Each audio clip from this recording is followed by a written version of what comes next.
Bien, el tema que vamos a tratar hoy en efecto es cuáles son las oportunidades y desafíos asociadas a la red dorsal y a las redes regionales, lo que podemos denominar el modelo dorsal.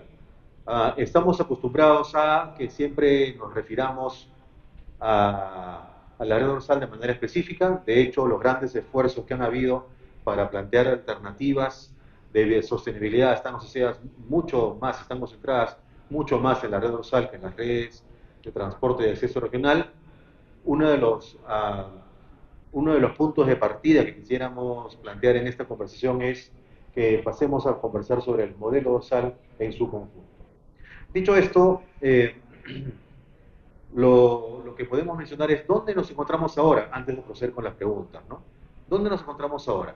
En estos dos grandes componentes. En el caso de la red dorsal tenemos una situación más inmediata, que es la pronta selección de un operador dorsal temporal, que debiera estar en los próximos pocos años a cargo de la red dorsal, y más adelante, o en proceso, se encuentra en paralelo la definición de un nuevo, precisamente un nuevo modelo dorsal, que debiera regir de acá a unos años, desde el año 2028, a través de algún estudio que el MTC ha encargado a Proinversión. Y en cuanto a las redes regionales, encontramos que de las 18 redes regionales que en total han sido adjudicadas, aproximadamente la mitad se encuentra ya entregada por Pronatel y faltan otras tantas, pero en el proceso han habido una serie de retrasos, unas situaciones que hoy día dibujan un escenario no tan ordenado a este nivel de las redes regionales y por lo tanto con algunas interrogantes sobre cuál es el futuro de estas redes regionales también. En este panorama quisiera por favor invitar a los panelistas a abordar el primero de los puntos y por favor pido que si pueden proyectar la lámina respectiva. La interrogante que quisiera plantear es sobre esta mirada de largo aliento, el nuevo modelo dorsal. Es decir, tenemos toda la experiencia acumulada desde que la red dorsal fue adjudicada hace ya más de una década y que fruto de una serie de situaciones que ya no vale la pena revisar porque todos lo conocemos muy bien, hoy día Pronatel está a cargo de la red dorsal, pero pensemos hacia adelante, este nuevo modelo dorsal, qué aspectos no funcionaron bien, qué aspectos mejorar y por lo tanto cuáles son esas condiciones que debiera tener el modelo dorsal de aquí a unos 3 años, según lo que plantea el MSC, a 2028, cuáles serían esos rasgos que debiera considerar este nuevo modelo dorsal. Quisiera empezar, por favor, contigo, José Luis, si pudieras dar la perspectiva desde Internexa de una visión sobre la red dorsal, no a nivel inmediato, sino a nivel de este nuevo modelo dorsal que está trabajando Proinversión por encargo del MTC. Carlos. Bueno, buenas tardes con todos. Una vez más agradecido por la invitación y por tener este espacio para poder compartir ideas, visiones. Eh, Primero que nada, remontarme a algo que cuando iniciaba mis estudios escuchaba con mucha alegría, ¿no? El hecho de llevar Internet a la gran mayoría de poblaciones alejadas en el país. No sé si se recordarán del primer proyecto lamentablemente fallido, Huascarán, ¿no? Entonces, lo traigo a colación, ¿por qué? Porque han pasado ya décadas de este primer intento. Luego viene el proyecto de la dorsal, que entre todas las cosas que podamos criticar finalmente vio la luz. Existe ya una gran carretera de telecomunicaciones para nuestro país, pero que sin embargo no estamos sabiendo aún como nación explotar. Lo que se viene para los próximos años es incluso un cambio en la propuesta de la operación en sí, ¿no? Tratar de agregar los, las construcciones de estos otros proyectos regionales y gestionarlos bajo un mismo modelo de operación, tratando de que, entre comillas, se pueda optimizar el costo de la operación de la misma, es algo bastante arriesgado, diría yo, porque hay que verlo también desde la gestión y todo lo que implica una operación de tal magnitud. Si de por sí el despliegue de la red dorsal hacia las regiones conlleva un esfuerzo en la operación y el mantenimiento, agregarle a ello los tramos de las regionales va a hacer que a cualquiera de los operadores que tome este proyecto le incremente la gestión, ¿no? Y estamos hablando de recursos, estamos hablando de dinero,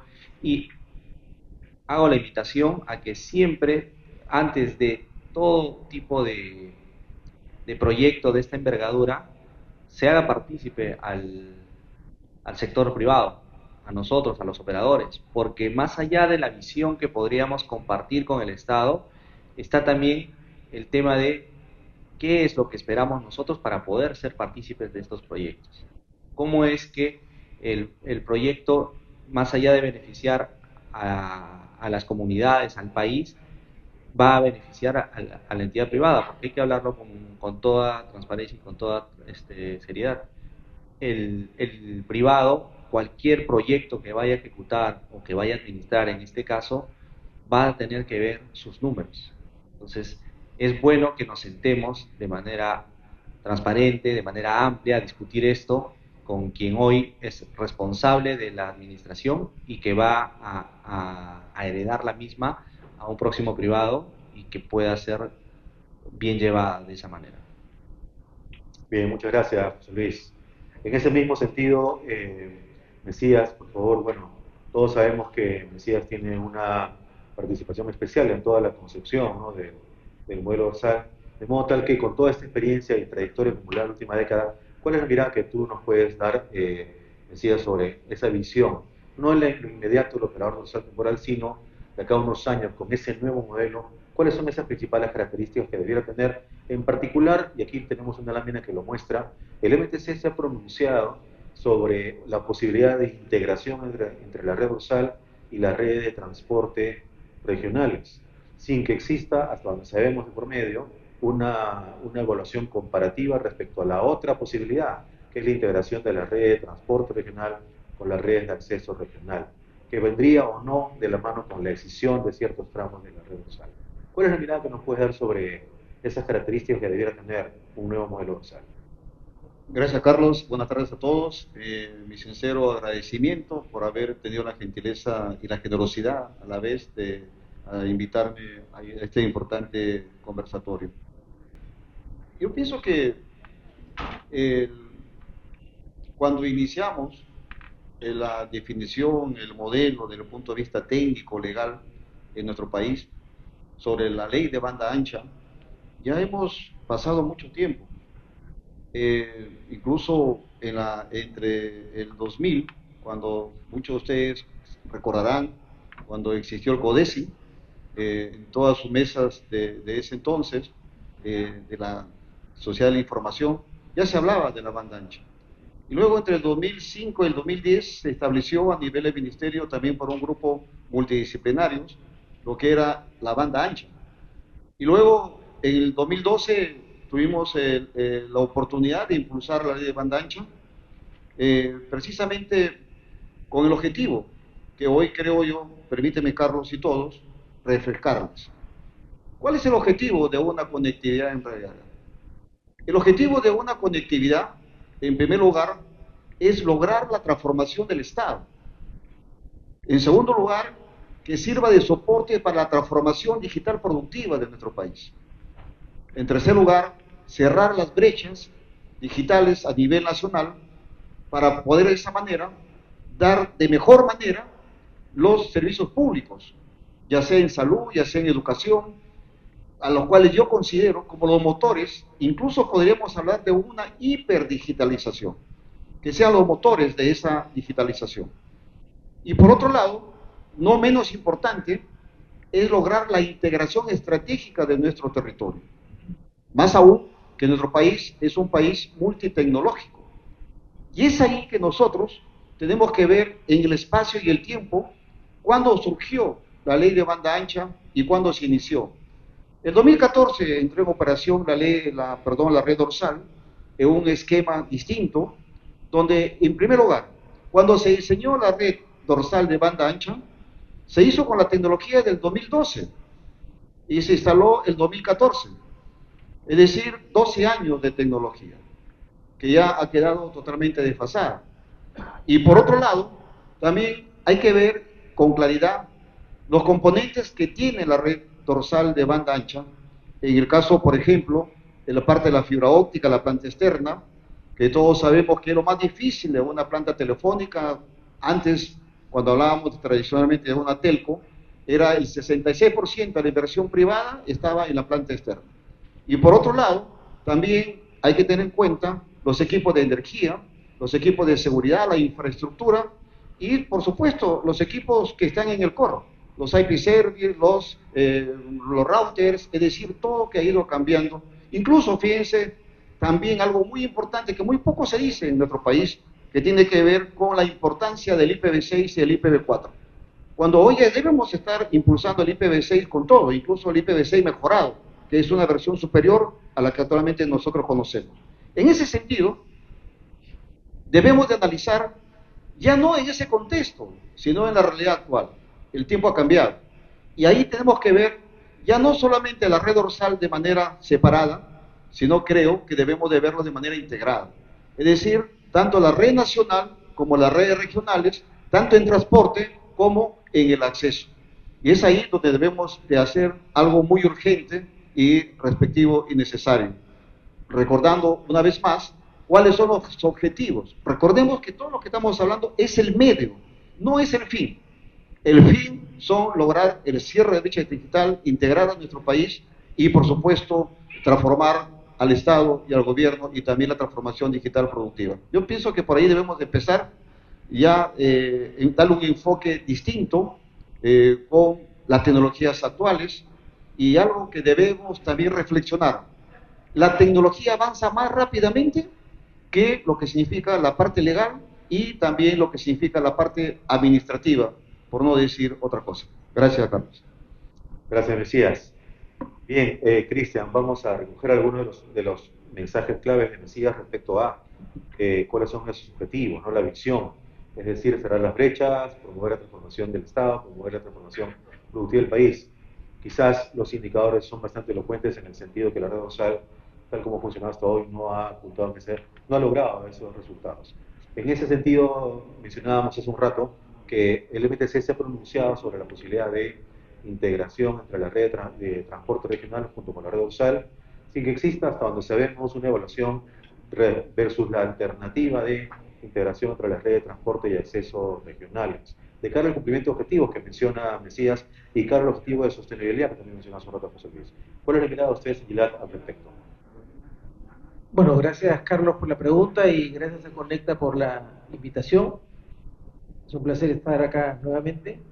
De hecho, ¿qué hacer con la dorsal? Ha sido una pregunta recurrente. Ya han habido 2 consultorías internacionales, un equipo multidisciplinario de diferentes estamentos del Estado para ver qué hacer con la dorsal, pero las 3 han estado enfocadas en cómo apuntalar la sostenibilidad solo de esa red. Entonces vemos que si uno se enfoca en qué estrategias o qué acciones tomar para que la dorsal se aproveche más o tenga un mejor uso, las soluciones van a estar alineadas obviamente a focalizarse en justamente la dorsal, dejando de lado las otras redes que son parte de un modelo integral, como dijo Mesías, que son las redes regionales. El verdadero foco de un análisis, de un estudio, no debería ser cómo salvar la dorsal, sino cómo hacer el modelo más eficiente, qué decisiones tomar para que con la menor inversión se pueda desarrollar los objetivos que ha dicho Mesías. Obviamente uno de los más importantes, el cierre de brechas. Dado que siempre los recursos del Estado son escasos, hay que tomar la decisión más eficiente. En la lámina que ha diseñado las de 2 alternativas, ¿no? La alternativa sobre la cual se ha pronunciado el Ministerio, que es unir la red de transportes a la red dorsal, y también, como ha dicho Carlos, nadie ha hablado de la alternativa 2. Bueno, el día de ayer, la viceministra Virginia justamente habló de la alternativa 2 como una manera de apuntalar la sostenibilidad del modelo. Hay que tener también presente que las magnitudes de inversión que existen entre estas redes. La red dorsal es una inversión de algo más de $300 millones, pero las redes regionales estamos hablando de más de 1.500 millones de dólares en 18 proyectos regionales, de los cuales 10 ya están operando. Y son las redes que dan servicio. Entonces, tomar decisiones como la que aparentemente se ha tomado de ir por la alternativa 1 para favorecer, entre comillas, o apuntalar la sostenibilidad de la dorsal, puede generar perjuicios mayores. ¿Por qué?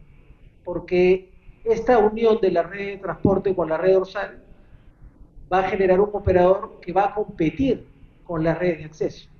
Hay que tener presente que en todos los nodos de la red de transporte existe un nodo de la red de acceso. Entonces, en esas localidades van a existir la presencia del operador regional de acceso compitiendo por el mismo mercado pequeño con el operador megadorsal, que va a tener no solo la presencia en esa localidad, sino también va a tener transporte. Y ambas redes subsidiadas por el Estado. Obviamente hay que analizar eso profundamente porque no necesariamente sería el gasto más eficiente de parte del Estado. Ahora, por el lado de costos, la red dorsal es una red más cara de operar que la de un operador privado. Para tomar en cuenta un indicador, una red privada de transporte tiene distancia entre nodos de alrededor de 60 a 80 kilómetros. La red dorsal, si uno divide los 13.000 kilómetros entre los 322 nodos, estamos hablando de 40 kilómetros entre nodos. Y la red de transporte, si uno hace la matemática, en promedio estamos hablando de 13 kilómetros entre nodos. Es decir, hay una mayor densidad de nodos. Los nodos representan un costo, el mantenimiento de los nodos representa un costo bastante alto. Entonces, ese costo bastante alto que tiene de operar la red de transporte se pueden eficientar si es que uno las evalúa desde el punto de vista de una unión con la red de acceso, porque de nuevo la red de acceso y la red de transporte están sobrepuestas en la misma localidad. Y por último, y para cerrar, hablaría incluso de una alternativa 3, ¿no? Que se una la red de transporte con la red de acceso y con segmentos de la red dorsal. Incluso, ¿por qué no pensar en colapsar los nodos? En vez de tener una localidad, dos nodos de transporte y acceso, que eso se una en un solo nodo. De nuevo, con el fin de hacer más eficiente los costos de operación de modelo. Bien, muchas gracias, Cristian. Bien, Frank, creo que algunos elementos han sido mencionados en los comentarios previos. En ese mismo sentido, no en lo inmediato, que es el operador dorsal temporal, sino de cara a la visión, ¿no? Es cierto que Pronatel tiene como centro de actividad la formulación de proyectos, ¿no? Actualmente es operador, de hecho, no exactamente se dedica al diseño, pero por supuesto en función a su especialización participa activamente en el diseño, ¿no? Y actualmente existe un estudio que está a cargo de implementación. Entonces, existen algunas grandes líneas que a partir de la experiencia de Pronatel estén planteándose para efectos del enfoque del estudio que está desarrollando Proinversión. Insisto en lo mencionado por Cristian, ¿no? Es decir, la integración potencial de red de transporte regional y redes de dorsal es una opción, pero no es la única alternativa. Valdría la pena una evaluación con respecto a otras posibilidades, otras opciones. ¿Cuál es la mirada de Pronatel sobre el futuro no inmediato con el operador dorsal temporal, sino la visión de largo plazo del nuevo modelo dorsal? Buenas tardes. Gracias, señor Carlos. Gracias por la invitación. Sí, al respecto, lo que usted menciona, ya como Pronatel, sí, ya venimos operando la red dorsal ya desde el 2022, de enero de 2022, ya, y se va a seguir operando hasta el 2028, ya de cara a la posible concesión definitiva, ¿no? Ya de la red dorsal más los proyectos regionales. En principio, ¿no? Lo que se ha evaluado, y Pronatel también activamente está participando, ya esa es en la primera alternativa que han estado mencionando los panelistas, ¿no? Que es la integración de la red dorsal con la red de transporte regional. Ya al respecto, se está contratando ya un consultor como tal, que está a cargo de Proinversión, lo que usted mencionó. ¿Ya? ¿Cuál es el objetivo de esto, ¿no? Para que este consultor haga una evaluación técnica especializada, legal, económico-financiero y también regulatorio, digámoslo así, ¿no? ¿Con qué fin? Con el fin de que el MTC, ya con este estudio que se haga, pueda definir un modelo de negocio ya más eficiente de cara al futuro ya de estos proyectos, tanto la red USAL como la red regional. O sea, en primera instancia se está evaluando por la primera alternativa, ¿no? La segunda alternativa sí, ya ha sido cuestión de evaluación, mencionas que ya ayer también se ha mencionado, entonces vamos a trabajar en pos de ello, ¿no? En seguir evaluando la segunda alternativa y también se empezar en la tercera que indica acá Cristian, ¿no? Que también tal vez hacer una sola red, tanto transporte de los regionales como acceso a los regionales. Pero en primera instancia, como le digo, ahorita estamos enfocados en lo que es la integración de la red dorsal con las redes regionales a cargo de este consultor que ya próximamente ya se va a estar adjudicando ya esos términos de referencia para poder contratar al consultor ya y uno de los objetivos es que nos propongan 5 alternativas de por lo menos, ¿no? Para facilitar ya de que los proyectos no sean más sostenibles y competitivos en el mercado. Bien, muchas gracias, muy interesante. 5 alternativas, qué interesante. Muy bien, entonces, esta primera mirada sobre la visión hacia adelante, no en lo inmediato, sino de cara a un futuro nuevo modelo dorsal. Ahora sí, en el momento actual, estamos en noviembre del 2024, tenemos a puertas un nuevo proceso de selección del operador dorsal temporal, tengo entendido. Justamente quisiera, Frank, en esta oportunidad empezar contigo, ¿no? Han habido ya diversos procesos fallidos hasta ahora. Si no cuento mal, son 4 que han ocurrido, ¿no? Entonces, ¿qué aspectos claves debieran tomarse en cuenta en el nuevo proceso de selección para que esta vez sí tengamos un operador dorsal temporal que entiendo debería iniciar operaciones en los próximos pocos meses hasta inicios de 2028? ¿Cuáles son esas lecciones aprendidas de los procesos fallidos previos que se están tomando en cuenta hacia adelante? Y solamente antes de darle la palabra, con el ruego, por favor, algo que omití en la primera ronda es un tiempo de 3 minutos cada uno para cada comentario, por favor. ¿Sí? Gracias. Frank. Sí, gracias. Ya como mencioné al principio, ya Pronatel ya está a cargo de la operación temporal de la red dorsal desde enero del 2022. Ya en ese instante, cuando se recibió la red, ya no se recibió, digamos, con toda la información como para nosotros poder hacer un diagnóstico como tal, ya. Entonces se ha tenido que indagar ya, con nuestro propio recurso y todos para tener un estado actual de la red, ¿no? Es por eso usted menciona que han habido esos procesos fallidos, ¿no? Siempre las consultas han sido cuál es el estado real de la red dorsal como tal, ¿no? No se tenía la información en ese momento, ¿no? Ahora ya con la experiencia ya que se tiene, ya operando varios años la red, casi 3, entonces ya se tiene el estado actual de la red como tal. Entonces sobre eso es que se está lanzando otra vez a concurso ya para que un operador temporal, ya para la redundancia, opere la red por los próximos 3 años hasta la concesión definitiva de la red regional con las redes de transporte. ¿Ya? En octubre fue que se ha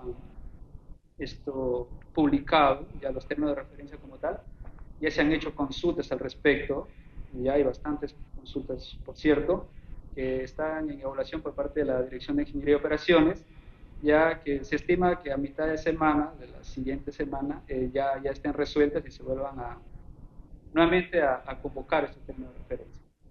¿Ese es un plazo meta para...? Es un plazo meta para absolver las consultas como tal.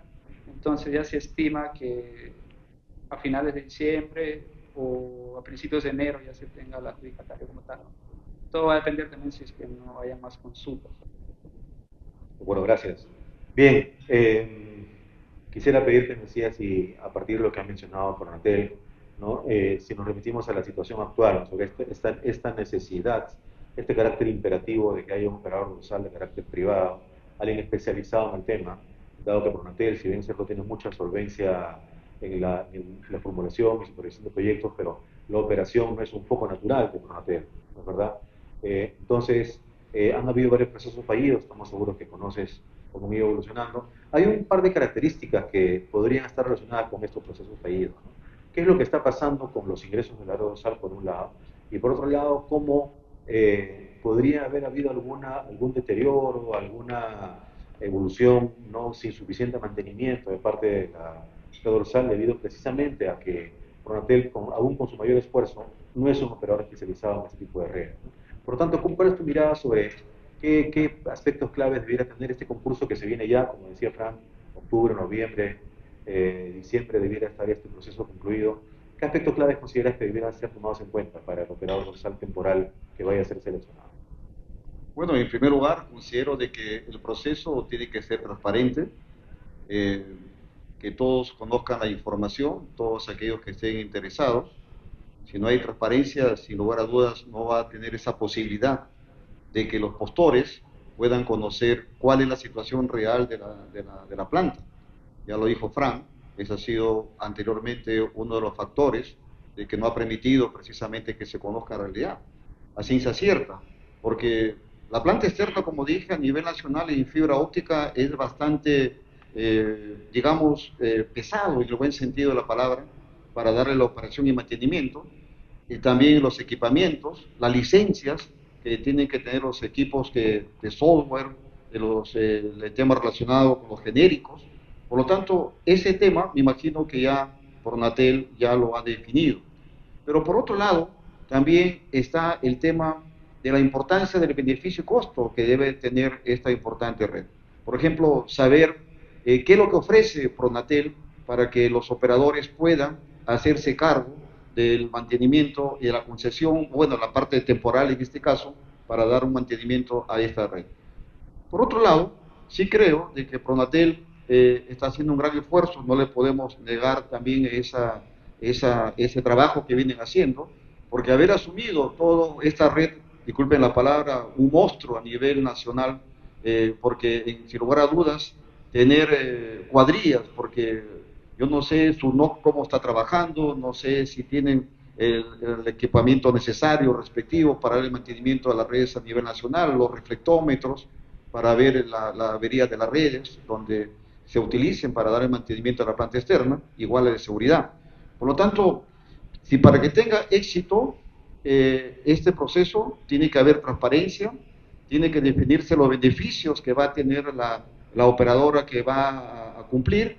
Los términos de referencia tienen que ser muy bien definidos para que luego no hayan controversias, porque si los términos de referencia no están bien definidos, ahí yo le sugiero a Fran y a todo el equipo de Pronatel que hagan buenos términos de referencia para que en el futuro no hay que evitar los arbitrajes. Fíjense que hoy nuestro Estado, el Ministerio de Transportes y Comunicaciones, creo que si una herencia pesada ha recibido las actuales gestiones, es precisamente los arbitrajes. Y estamos perdiendo los arbitrajes. Yo vengo de la región de Cajamarca y ahí hay un arbitraje que ya Cuantas nos ha generado un arbitraje perjudicando a la región de Cajamarca, a Tumbes y a Piura, y por lo tanto eso debemos de evitar. Transparencia, condiciones claras, los términos de referencia bien definidos para que de esa manera no haya inconvenientes futuros y pueda entrar en funcionamiento lo más pronto posible. Fíjate que para terminar esta parte, yo también considero de que al margen de lo que está haciendo Pronatel, desde la presidencia del Consejo de Ministros, debería de formarse un comité de alto nivel. Un comité de alto nivel porque esa red, como todas las redes de telecomunicaciones, hay diversos aspectos. Primer aspecto, el aspecto legal. Tenemos que revisar la parte legal, porque cuando se estableció la ley de banda ancha, que lo sacamos en el 2012, eso ya ha sido cambiado a través de decretos legislativos. Y por otro lado, también tiene que verse la parte económica, donde tiene que estar el Ministerio de Transportes, perdón, el Ministerio de Economía y Finanzas, y por supuesto la parte regulatoria, donde tiene que estar OCIPTEL, y la parte administrativa. Muchos de ustedes que están acá conocen más que yo cuál es el ciclo operativo de una empresa operadora de telecomunicaciones, lo cual es pues, bastante procesos, microprocesos, lo cual creo de que sí veo muy conveniente que Pronatel acelere el mantenimiento para que lo vea otra empresa distinta a ellos o una institución distinta a ellos que tenga esa expertise, ese core competence, lo cual les permita gestionar una red, lo cual es muy complicada, sobre todo el ciclo operativo que tiene una empresa operadora de telecomunicaciones. Muchas gracias, Mesías. José Luis, en el mismo sentido, para para resaltar el ángulo estratégico que tiene ese verbo en Internexa, ¿no?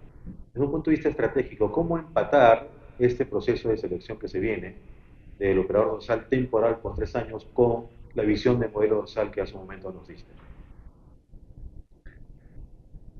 Primero que nada, el tiempo de esta temporalidad es, es muy corto para todo lo que hay que hacer. O sea, el operador que vaya a asumir este proyecto lo va a hacer pensando no en los 3 años, tiene que pensar en lo que viene a futuro, porque si un operador toma este proyecto de 3 años, donde va a tener que hacer inversiones para incrementar capacidades, porque hay que decirlo con total propiedad, lo mencionaron hace un momento, la tecnología, todos los que estamos aquí sabemos a qué velocidad estamos avanzando, cada cuánto tiempo tenemos que estar pensando en la renovación tecnológica. Entonces esta red hoy por hoy ya requiere bastante inversión en ello, y un operador que vaya a apostar por un proyecto de 3 años va a tener que medir muy bien sus pasos en ese aspecto. Ahí es donde vendría la solicitud de lo que es analizar cómo es que el operador que tome este proyecto temporal vaya a tener de alguna manera algún plus para la evaluación o de lo que vendría a ser el contrato final, porque tenemos que asegurar que quien asuma este reto de 3 años lo haga bien, que no lo haga por esa temporalidad, ¿no? Donde de repente solamente asume que tiene que mantener viva esa red por 3 años más, una red que hoy por hoy no se ha explotado, ¿no? En cuanto a capacidad, en cuanto a colocación de servicios. Entonces, tiene que ser un reto para el operador y también para el Estado el identificar claramente la potencialidad que tiene esta red. Entonces, si la pregunta va visión a futuro, la visión a futuro tiene que ser que hay que encontrar la manera de engranar estos 3 años temporales con lo que viene hacia adelante, porque es la única manera de que el operador que tome este proyecto lo haga con esa visión, con esa seriedad, para que podamos asegurar de que la red explote en cuanto a sus capacidades. Hay que apuntar a ello. Bien, muchas gracias. Cristian, para concluir esta ronda, en la lámina que estamos compartiendo vemos cómo recogemos una información respecto a que las capacidades contratadas por la red dorsal, según información entregada por Pronatel, ha tenido un crecimiento significativo, tanto en número de clientes como en términos de capacidad contratada en total, que es lo que vemos en la gráfica de la izquierda. Sin embargo, estamos teniendo también, de la mano con ello, que los precios unitarios ya no son aquellos que tuvimos al inicio de $23, ni mucho menos, sino que, como bien sabemos, hace poco tiempo hubo ciertas modificaciones tarifarias y tenemos en muchos casos la aplicación de la tarifa 0, cantidad del Estado, o la tarifa 1, por llamarla así, en función a los volúmenes contratados por una serie de clientes privados, de modo tal que el ticket promedio ya está en el orden de $3, es decir, prácticamente la décima parte respecto al precio original, lo cual significaría que los ingresos de la red dorsal han tenido una merma significativa, además de esos elementos de sobrecostos que mencionaste en la primera intervención. ¿Cómo es tu mirada sobre de qué forma esto impacta en los términos de referencia que mencionaba Mesías, en las condiciones que debe tener este proceso de selección del operador dorsal temporal? Gracias, Carlos. Bueno, lo primero, saludar a Pronatel, al Ministerio, por tomar la decisión de generar esta licitación para que un operador especializado pueda hacerse cargo de la red. El esfuerzo de la gente de Pronatel para poder llevar a cabo todo este tiempo, la operación se reconoce, pero ante una red tan complicada, con tanta tecnología y con tanto alcance, es necesario que un operador que tenga características de operador sea a cargo de la misma.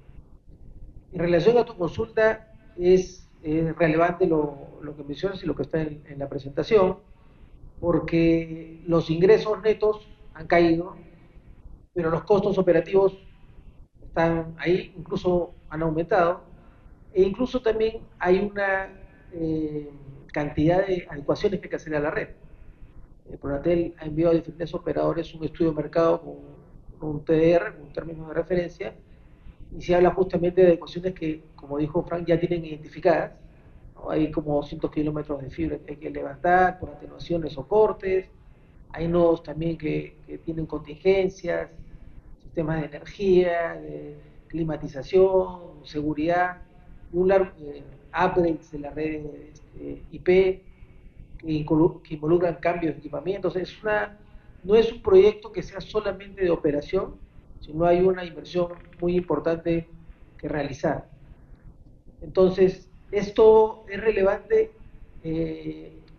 para cometer una condición de este término de referencia que nos pareció, hicimos una consulta que debería cambiar, porque en este modelo de operador temporal, Pronatel va a seguir recaudando los ingresos que se generen por la dorsal, pero está interesado en que el operador a cargo de la operación pueda generar una labor comercial y captar más clientes. Entonces, para ello han variabilizado el ingreso o el pago, perdón, para el operador temporal mediante una fórmula en la que el operador temporal se le da para una tarifa de OIM que se va a multiplicar por la cantidad de gigabitios, por la capacidad que pase por la red, de tal forma que si el operador temporal consigue más clientes, va a ganar más.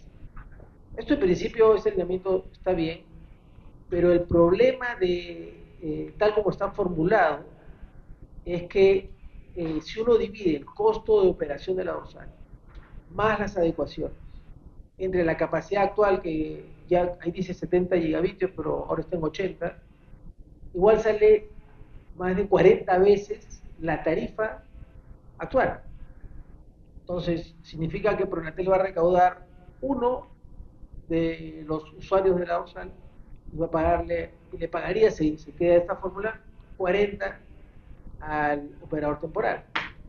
Incluso esto generaría, aparte de distorsiones, generaría también incentivos perversos, porque hasta el operador temporal podría contratar este servicio y pagar uno a Pronatel y cobrar 40. Entonces, hemos recomendado, hemos solicitado que evalúen ese tema y que de repente se regrese a la fórmula anterior en la que los costos fijos de la OSAP, que son fijos, de operación, sean pagados con un monto fijo y que sobre ese monto fijo se establezca una tarifa, digamos, o un cargo adicional por los megas adicionales que uno pudiera conseguir en el mercado, ¿no? Pero variabilizar los ingresos puede tener esta distorsión hacia arriba, como también podría tener una distorsión hacia abajo, porque si por temas de mercado o se acaba la tarifa cero, cae el tráfico, también el operador recibiría menos ingresos y no podría cumplir con las obligaciones de mantenimiento de la red. Es decir, la propuesta consiste en plantear una combinación de componente fijo, componente variable. Bien, gracias. Bien, finalmente, el otro componente del modelo dorsal es decir, las redes regionales. Por favor, la siguiente lámina. Tenemos diversas temporalidades, Frank, en la trayectoria que han tenido las redes regionales. Primero es la construcción hasta la recepción por parte de Pronatel, y luego tenemos la operación temporal, y luego ya lo que debiera ser la selección de un operador definitivo, situación que todavía no ocurre en ningún caso. Sí, por favor, comparten la lámina 3. En ese sentido, han habido diversos retrasos en estas etapas que han ido dándose a lo largo del tiempo. ¿Cuál es la situación actual en la que nos encontramos? Por ejemplo, tenemos entendido que en la región Cusco, Pronatel está a cargo de la operación en este momento. En otras redes todavía no está definido el momento en que se tomaría la selección de un operador de transporte definitivo. ¿Cuál es el estatus? ¿Qué tan ordenado no se encuentra la situación actual de las redes regionales, Frank? Sí, gracias. Ahí para entrar en contexto, ¿ya? En el marco de los proyectos regionales ya tenemos 10 proyectos que están en etapa de operación, que ya vienen operando, ¿ya? Y que vienen beneficiando a las instituciones beneficiarias como tal, ¿ya? Han habido las redes como tal de transporte, ya aún no han sido, digamos, entregadas al Estado como tal, ¿ya? Porque ellas para ser entregadas, tienen que estar en última instancia, ¿no? Al final, todos los terrenos saneados, para partir de ahí, entonces, adjudicado a un operador temporal en este caso, para que pueda explotar la red como debería ser, ¿no?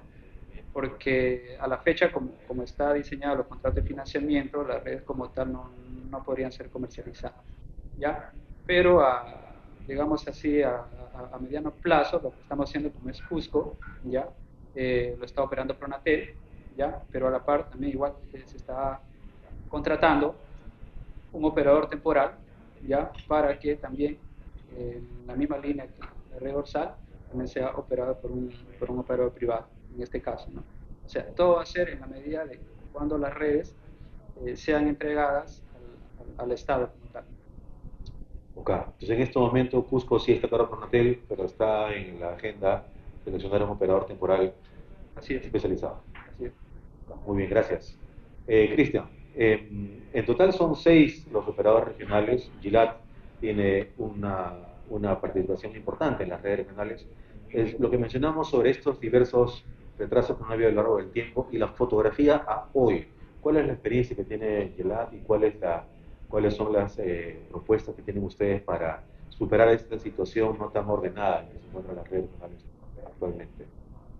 A ver, empezando por el tema de las redes de transporte, para generar un poco de contexto, la red de transporte, los operadores regionales tenemos que construirla. Existe luego un periodo temporal que varía, depende del proyecto, entre 12 y 18 meses, y luego entregarla a Pronatel. Si es que no se entrega a Pronatel, el contrato de financiamiento establece una cláusula que Pronatel debe reconocer los costos operativos por fuera o luego de este periodo temporal. Sin embargo, nosotros como GILAD y otros operadores regionales estamos ahorita con un problema bastante grave porque no se nos está reconociendo estos costos adicionales y estamos operando estas redes de forma gratuita. No las podemos todavía entregar a Pronatel, estamos en ese proceso y de nuevo, no es un tema solo de GILAD, sino de varios. De hecho, ese cuadro está creo que grafica que somos varios los que estamos en esa situación, y habla del 50% del tiempo, que bueno, depende de los proyectos, hay proyectos donde más tiempo hemos operado gratuitamente, hemos recibido una retribución, y esto no considera el tiempo que demoró el proceso de supervisión, que también es un proceso complicado, porque hasta que se acepte la red de transporte, no iniciada todavía el periodo temporal, que también es una oportunidad de mejora que se debe tener, porque finalmente no está en ninguna previsión, de ningún plan de negocio, gastar en la operación de estas redes tanto tiempo. De hecho, para dar algún ejemplo, la red de Amazonas nosotros la terminamos en marzo, todavía estamos en proceso de supervisión, esperamos que bueno, terminemos este año, pero son procesos largos y complicados y que cuestan, y de algún lado tiene que salir. Ahora, con respecto a lo de Cusco, la implementó GILAD, le entregó a Pronatel porque es la única red que no tenía periodo temporal. Pero de nuevo, saludos a esa iniciativa o visión de Pronatel de encargarle a un operador temporal, pero mientras no le encarga, estamos sufriendo también diversas situaciones con diversas caídas que ha habido en la red, porque claro, Pronatel no es una empresa especializada en manejar estos temas de operación, lo hace con la dorsal, ha venido de imprevisto lo de Cusco y los tiempos de solución no son para los privados. Ahora bien, con respecto a temas de cómo mejorar el modelo, qué propuestas, bueno, hablando como operador regional con estos problemas de transporte, lo ideal sería que se nos reconozcan a todos los operadores el tiempo que venimos operando la red de transporte, haciendo uso del articulado referente al contrato de financiamiento, o que en su defecto se pasen a Pronatel y que se convoquen los concursos para que un operador especializado pueda operar la red de acuerdo al SLA que se tiene que dar a los clientes. ¿Ya? Por otro lado, regresar al punto inicial sobre revisar a profundidad la alternativa 2, ¿no? De apuntalar la sostenibilidad de las redes de acceso uniéndolas con la red de transporte. Saludar también unas iniciativas de Pronatel, del Ministerio, de ampliar las velocidades, ayer lo dijo la viceministra, de ampliar las velocidades que se le dan a las instituciones en estos proyectos regionales, porque así como dijo Mesías, son proyectos que vienen de más de una década atrás, con otras definiciones de velocidad que ampliamente se han superado. Y finalmente, otra piedra en el zapato, otro problema que tenemos los operadores regionales es el pago de los servicios por parte de los gobiernos regionales. Si bien el ministerio le traslada presupuesto, hay una serie de temas burocráticos y frenos que impiden que se nos paguen esos servicios, ¿no? Entonces ahí, digamos, hay una iniciativa que esperemos que se complete pronto, es que si alguien no está viniendo al ministerio, que sea el ministerio directamente que asuma esos compromisos. Vaya, son varios puntos. Decías, justamente lo que mostramos en la lámina que hemos compartido es que desde la firma del contrato, para todas las redes regionales, ¿no? El 50% del tiempo transcurrido no ha tenido los gastos operativos debidamente reconocidos por la autoridad, ¿no? Por los diversas razones de dilación, lo cual afecta a la sostenibilidad de las redes regionales, al cual se suma otro elemento que mencionó Cristian sobre esta forma de relación con los gobiernos regionales. ¿Cuál es la mirada que nos puedes compartir sobre el rol de las redes regionales y de qué manera lo que estamos mencionando impacta en el cumplimiento de los objetivos para los cuales han nacido? Bueno, mira, en primer lugar, hay esta palabra clave que creo que debemos de ponerlo en relieve, que es sensibilización. Hay que sensibilizar a las más altas autoridades, sean nacionales, regionales y locales, sobre la importancia que tiene la conectividad y el proceso de digitalización y lo que significa una transformación digital. Prueba de ello es de que hay algunas autoridades, como bien lo ha dicho Cristian, yo me he quedado sorprendido, que, por ejemplo, no voy a decir nombres mejor de regiones para no caer en suspicacias, en el sentido de que no reciben el dinero de lo que es el Ministerio de Transportes y Comunicaciones, pero luego no le están pagando por el servicio a los que dan el servicio. Eso ocurre en diversas regiones, y ahí creo que lo que debería hacer el Ministerio de Transportes y Comunicaciones es cambiar esa metodología, en el sentido que sea el usuario, ya sea el gobierno regional X, que den la conformidad y que el Ministerio de Transportes y Comunicaciones haga el pago final. Eso es en cuanto significa esta sostenibilidad. Pero creo que también debemos de aprovechar este espacio, en el buen sentido de la palabra, para hacer algunas sugerencias. Por ejemplo, así como impulsamos la ley de banda ancha, por allá por el 2012, el 2013, 14, impulsamos otra iniciativa legislativa que fue los operadores móviles virtuales, los OMBs y los OIMR, los operadores, el OIMR, Operador de Infraestructura Móvil Rural, que me ha gustado mucho que una operadora hoy lo haya asumido como un modelo de negocio, incluso lo pone como un ejemplo peruano a nivel internacional, cuando esto surgió de una iniciativa de la academia. En ese entonces yo era profesor de la Universidad de San Marcos, de la Escuela de Posgrado, y también con diversos ingenieros y con el Ministerio de Transportes y Comunicaciones, se nos sugirió la idea de lanzar este modelo del OIMR. Y se lanzó. Entonces, ¿por qué menciono al OIMR? Porque también una alternativa sería, para fortalecer las redes regionales, de hacer una integración entre las redes regionales con lo que son los OIMRs. De tal manera que hagamos una expansión o una extensión, mejor dicho, de lo que son los OMRs, es decir, las operadoras tradicionales, ir más allá a las zonas rurales. Esa es una propuesta que deberíamos de hacerlo, y acá a Fran le sugiero, a ver si lo toman en cuenta. Y el otro tema es seguir avanzando, haciendo obras por impuestos. En telecomunicaciones, lamentablemente, no estamos haciendo obras por impuestos. En otros sí lo estamos haciendo, sí se ha hecho, pero aquí en el caso de las telecomunicaciones no se está haciendo. Ahí creo que deberíamos hacer. Y el canon por cobertura.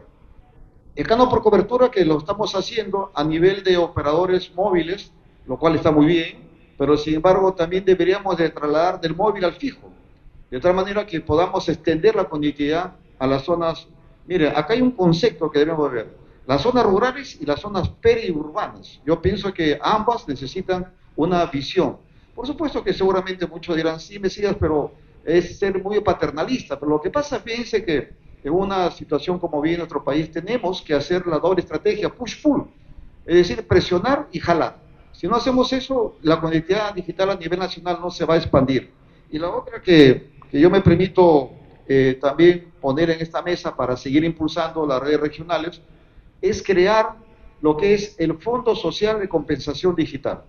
Así como existe para electricidad, la famosa FOSE, lo hagamos para lo que es el tema de lo que es la parte de conectividad digital. De esa manera vamos a favorecer, vuelvo a poner en la mesa un concepto que es importante que lo digamos, la hiperdigitalización. Es decir, una digitalización de 360 grados, es decir, cubrir todos los factores. Y de esa manera tener punto central en los motores de la digitalización. Salud, educación, la academia, emprendimiento y por supuesto la transformación digital productiva. Con eso creo que vamos a cumplir, hacer que cumplan esos proyectos que se han hecho. Y recordemos, Carlos y todos, que el Perú es un país multitecnológico por su geografía. Es decir, necesitamos fibra óptica, necesitamos satélite, necesitamos radioenlace, el TY-Space, que también lo pusimos en funcionamiento en la región de Cajamarca, conjuntamente con la UNI y el apoyo de Microsoft. Eso, por ejemplo, es importantísimo. Es decir, somos un país multitecnológico en la que no debemos ninguno de mezquinar, sino al contrario, de ponerlos todos en esta canasta multitecnológica que debemos de seguir fortaleciendo. El gran reto es cerrar la brecha digital de nuestro país. Muy interesante, me decías, cómo planteas modelos alternativos para seguir impulsando el desarrollo de la conectividad digital en el país.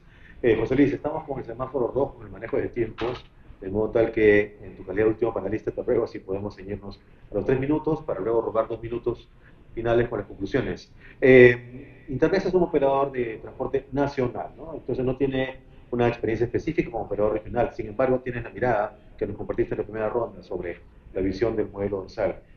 ¿Qué rol perciben ustedes para las redes regionales respecto a este futuro modelo dorsal? La invitación desde la visión de Internexa hacia este gran proyecto que es la dorsal es ver de qué manera podemos lograr ser altamente eficientes y altamente productivos con esta inversión que ha hecho el país.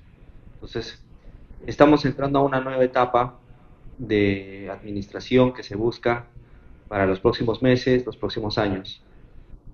Sería que veamos qué es lo que podemos hacer para que la red viva. Buscar que esta red sea una red viva. Y desde una visión de un operador mayorista como es Internexa, la manera de hacerlo es bajo la neutralidad.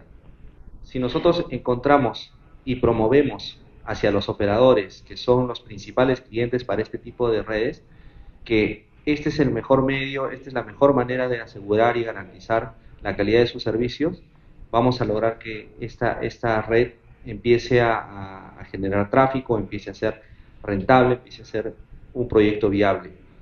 Una red como esta, como la que nosotros tenemos, funcionando en un anillamiento a nivel nacional, yo creo que sería espectacular, ¿no? Pero para eso hay que encontrar la viabilidad del proyecto.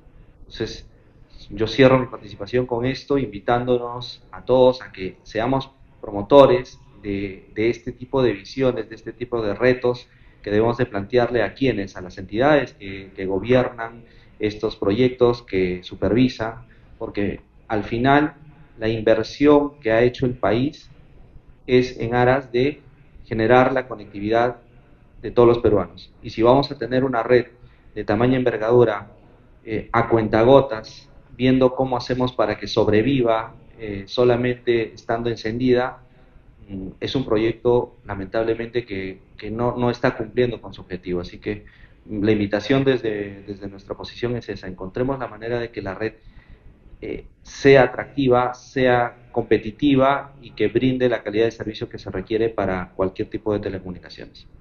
Bien, muchas gracias. Robo un minuto a la agenda para manera de conclusión, sintetizar las participaciones en el sentido de que el tronco de los mensajes gira en torno al rol de la colaboración público-privada y que eso va de la mano con dos conceptos, ¿no? Que son dos lados de la misma moneda. Sostenibilidad, que puede ser sostenibilidad económica, sostenibilidad social, como decía Mesías, sensibilización, y cierre de brechas. Es decir, son objetivos que van de la mano. Bien nos plantearon los panelistas que el cierre de brecha, la transformación digital del país son el objetivo, pero eso requiere que en esta colaboración público-privada exista una sostenibilidad que permita precisamente que este proceso sea duradero en el tiempo y donde todos ganen, en última instancia los ciudadanos. Bien, muchas gracias por su participación, gracias a todos. Les pedimos un aplauso.